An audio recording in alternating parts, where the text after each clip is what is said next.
Pour toi, Dragon Ball GT ou Dragon Ball Super? Pour moi, c'est deux animes différents. Chacun peut aimer en fonction des goûts et des couleurs. Ça renvoie deux images différentes. La première, Dragon Ball GT, c'est vraiment revenir aux sources, aux origines du Saiyan. Tandis que Dragon Ball Super, on va dans l'élévation divine.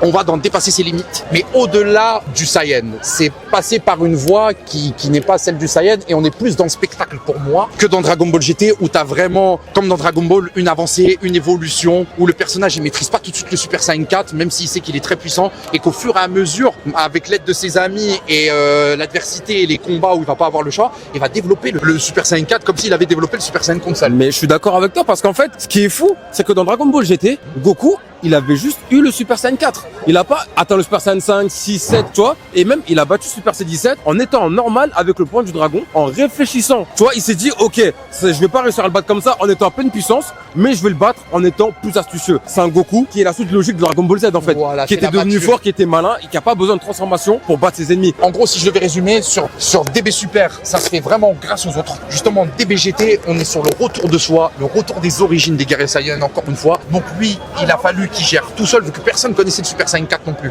Donc il a fallu qu'il soit malin, et surtout, c'est ça le problème. Je te repose une question à mon tour. Est-ce que tu as déjà vu Goku gagner dans Dragon Ball Super? Concrètement, non. Concrètement, il a jamais gagné. Pourquoi? Parce qu'il utilise toujours les autres. Et c'est ça le problème. Il y a beaucoup de spectacles, mais au final, tu vois pas un Goku qui se dépasse pour lui et pour le tandis que justement Dragon Ball GT, c'est ça, tu viens de l'énoncer. Même si c'est que 6 épisodes sur Super C17, même s'il avait plus le Super Saiyan 4 et qu'il s'est fait exploser, il a réussi à trouver une solution. Et c'est pour ça que, pour moi, Dragon Ball GT, en termes de développement personnel du personnage, de l'antagoniste et surtout de Son Goku, c'est génial. Mais pour le spectacle, il n'y a pas mieux que Super. Vous en commentaire, dites-moi ce que vous pensez. Vous préférez Dragon Ball Super ou Dragon Ball GT?